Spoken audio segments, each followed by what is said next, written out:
ظلم و بربریت کے خلاف، انسانیت کی پامالی کے خلاف، سرکاری اور غیر سرکاری دہشت گردی کے خلاف، ہندوستان کی شان و شوکت کو برباد کرنے کے خلاف، ملک میں برسر اقتدار لوگوں کا قانون، دستور اور سنویدھان کے خلاف کام کاج کرنے کے خلاف ہمارے شہر مالیگاؤں میں یہ احتجاجی ریلی نکالی گئی۔ یہ احتجاجی جلوس مالیگاؤں کے تاریخی قلعے سے نکل کر مالیگاؤں کی مختلف شاہراہوں سے ہوتا ہوا شہیدوں کی یادگار پر آ کر اختتام پذیر ہوگا۔ آپ کو اس بات کا علم ہوگا، اور اگر آپ کو معلوم نہیں ہوگا تو آپ یہ بات سن لیجئے اور اپنے دل و دماغ پر نقش کر لیجئے کہ مالیگاؤں کی شہیدوں کی یہ یادگار اپنی ایک تاریخ رکھتی ہے۔ انگریزوں کے دور حکومت میں جن کے سلطنت میں سورج غروب نہیں ہوتا تھا، مشرق سے لے کے مغرب تک ایک بڑے حصے پر ان کی حکمرانی تھی۔ ہندوستان میں بھی ان کا راج تھا۔ 1922 میں مالیگاؤں کے جیانوں نے، مالیگاؤں کے شہریوں نے اپنے سیاسی رہنماؤں اور مذہبی علماء کی قیادت میں مالیگاؤں میں ملک اور دیش کی آزادی کے لیے ایک تاریخی جنگ لڑی تھی، اور اس جنگ میں مالیگاؤں کے شہریوں کو اللہ پاک نے فتح عطا فرمائی تھی۔ انگریزوں کی فوج مالیگاؤں چھوڑ کر کے راہ فرار اختیار کی تھی۔ مالیگاؤں 1922 میں اب ہندوستان پر انگریزوں کی حکومت تھی۔ مالیگاؤں نے آزادی حاصل کی تھی، اور مالیگاؤں میں آزاد ہند حکومت کے نام سے یہاں پر ایک اقتدار اور انگریزوں کے خلاف یہاں پر حکومت قائم کی گئی تھی۔ یہ حکومت 3 دن رہی، اور پھر انگریزوں نے پوری طاقت کے ساتھ مالیگاؤں پر حملہ آور ہو کر کے مالیگاؤں کے عام شہریوں تک کی گردنیں کاٹی تھی۔ 7 لوگ اس موقع پر مجرم قرار دیے گئے تھے، اور انہیں کالے پانی اور انہیں پھانسی کی سزا دی گئی تھی۔ آپ کی یہ شہیدوں کی یادگار انہی 7 شہیدوں کی یادگار جنہوں نے ہندوستان کی آزادی کے لیے سب سے پہلا قدم اٹھایا تھا، سب سے پہلی جدوجہد شروع کی تھی، اور مالیگاؤں کو انگریزوں سے آزادی دلائی تھی۔ یہ الگ بات تھی کہ ہم صرف مالیگاؤں کے لوگ تھے، اور انگریزوں کے پاس ایک بہت بڑی فوج تھی، اور ان کے حکومت کا رقبہ اتنا بڑا تھا کہ اگر کہیں سورج غروب ہوا تو آگے ان کی سلطنت میں سورج باقی رہتا تھا۔ تاریخ نے یہ بات کہی ہے کہ ان کی حکومت میں کبھی سورج غروب نہیں ہوتا تھا، لیکن مالیگاؤں کے لوگوں کی کوشش رہی، اور مالیگاؤں کے لوگوں نے آزادی حاصل کی تھی۔ مالیگاؤں کا اپنا ایک مقام ہے، مالیگاؤں کی اپنی ایک تاریخ ہے۔ پورے ملک میں مالیگاؤں کی طرف دیکھا جاتا ہے۔ مالیگاؤں سے جو تحریک شروع ہوتی ہے، مالیگاؤں سے جو آواز بلند کی جاتی ہے، اس کی گونج پورے ملک میں سنائی دیتی ہے۔ ہمارا یہ دیش رشیوں اور منیوں کا شہر ہے۔ ہمارا یہ ملک، ہمارا یہ دیش مذہبی لوگوں کی آبادی رکھنے والا شہر ہے۔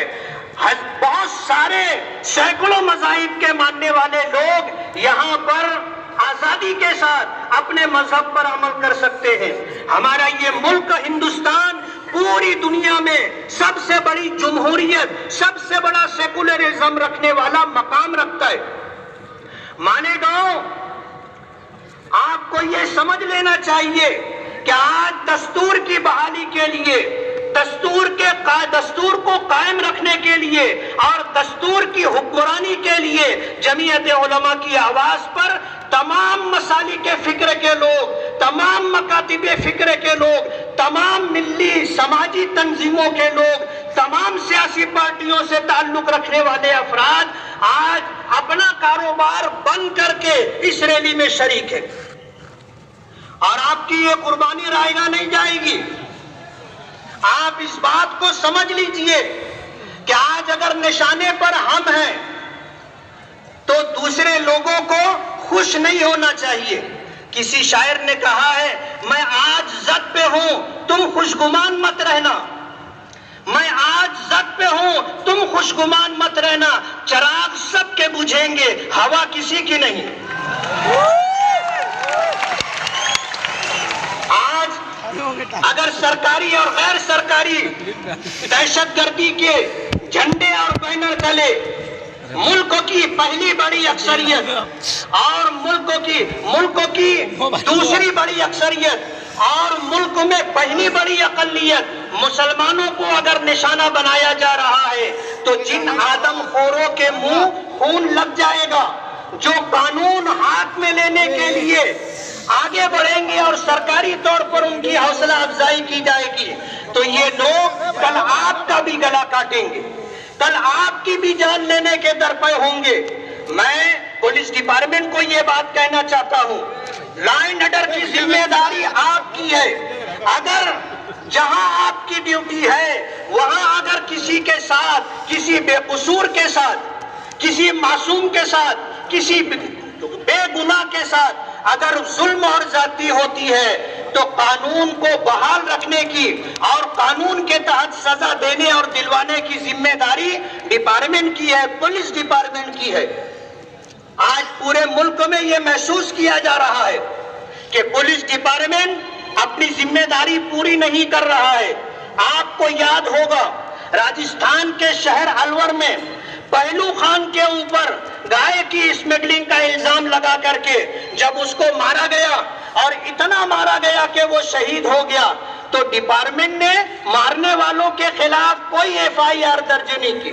ان کے خلاف کوئی قانونی کارروائی نہیں کی، الٹا پہلو خان کے اوپر گناہ درج کر کے ایف آئی آر درج کر کے اسے پورے ملک میں بلکہ یوں کہیے کہ پورے وشو میں اسے مجرم بنا کر کے پیش کرنے کی ناکام کوشش کی ہے۔ ظلم ہوتا ہے۔ کسی نے کہا ہے کہ ظلم تو ظلم ہے، بڑھتا ہے تو گھٹ جاتا ہے، خون تو خون ہے، گرتا ہے تو جم جاتا ہے۔ آج اگر ظلم ہو رہا ہے اور ظلم کو روکنے کی سرکار اور سرکاری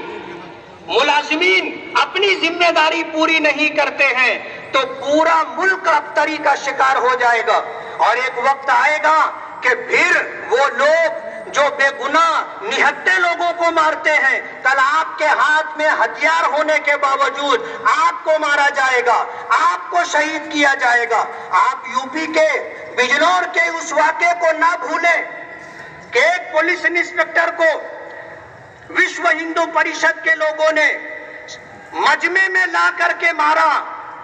اسے اتنا مارا کہ وہ قریب المرگ ہو گیا اور پھر اس کے سر میں گولی مار کر کے اسے شہید کر دیا گیا۔ وہ ڈپارٹمنٹ کا ایک اپنا آدمی تھا۔ اس لیے پولیس ڈپارٹمنٹ کے لوگوں کو اپنی ذمہ داری پوری کرنی چاہیے۔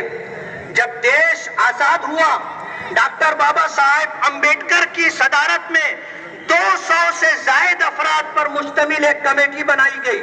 جس نے اس ملک کو ایک دستور دیا، ایک قانون دیا، سنویدھان دیا، اور اس لیے اسے قانون دیا گیا اور سنویدھان دیا گیا کہ دیش قانون کے ساتھ چلتا رہے، اور اس قانون نے ہر ہندوستانی کو اس بات کا حق دیا ہے کہ وہ اپنے مذہب کے مطابق زندگی گزارنے کے لیے آزاد ہے۔ وہ اپنے مذہب کی تبلیغ کر سکتا ہے، وہ اپنے مذہب کی تعلیم کے لیے درسگاہیں قائم کر سکتا ہے، وہ اپنے مذہب کی نشر و اشاعت کے لیے، اس کے تحفظ اور بقا کے لیے ہر ممکنہ قانونی راستہ اختیار کر سکتا ہے۔ یہ ہمارے دیش کا قانون ہے اور اس نے ہمیں اس بات کا حق دیا ہے۔ آج سرکاری طور پر قانون میں چور راستہ تلاش کیا جا رہا ہے اور ایسے قانون بنانے کی کوشش کی جا رہی ہے جس سے اس ملک میں اب تک برابری ہو، انسانیت پامال ہو، ظلم و بربریت کا ننگا ناچ ناچا جائے۔ میں آج اس موقع پر آپ کو یہ کہنا چاہتا ہوں کہ موب لنچنگ، جسے ابھی آپ نے سنا کہ یہ موب لنچنگ نہیں ہے، یہ پولیٹیکل مرڈر ہے، سیاسی قتل ہے، اور یہ جو صورتحال ہے ملک کے لیے اور ملک میں رہنے والوں کے لیے بہت سنگین ہے۔ ظاہر بات ہے 2 4 10 20 150 مسلمانوں کو شہید کر کے نہ ہمارا کچھ بگڑنے والا ہے نہ تمہارا کچھ بننے والا ہے۔ ہم ڈرنے والے لوگوں میں سے نہیں ہیں۔ ہمیں اللہ نے ایسے قائدین دیے ہیں جن کو نہ خریدا جا سکتا ہے، جن کو نہ ڈرایا جا سکتا ہے، جن کو نہ جھکایا جا سکتا ہے، جو اپنے بوسیدہ مکانوں میں اپنے معمولی آسائش کے ساتھ زندگی گزارنے والے لوگ ہیں، جن کا ایمان و عقیدہ ہے کہ غریب آدمی ہو تو، امیر و کبیر ہو تو 2 روٹی تھوڑا سا چاول کھا کر کے گزارا کیا جاتا ہے۔ تو کیوں ہم دیش کو بیچے، کیوں ہم اپنے دین و مذہب کو داؤں پر لگائے، اور کیوں ہم انسانیت کو پامال کریں، اور کیوں ہم ظلم و بربریت کا ننگا ناچنے والوں کا ساتھ دیں۔ آج اس موقع پر میں مالیگاؤں کے تمام شہریوں کا، اپنی ان ماں اور بہنوں کا جنہوں نے اپنے گھر کے بچوں کو اور اپنے گھر کے مردوں کو یہ کہا تھا کہ تمہیں جلوس میں جانا ہے، اور اگر جلوس میں نہیں جاؤ گے تو ہم اپنے ہاتھ کی چوڑیاں اتار کر کے تمہیں پہنا دیں گے۔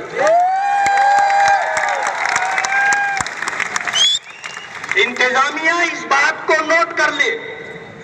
اور اس بات کو اپنے طور پر انکوائری کر کے سمجھ لے کہ آج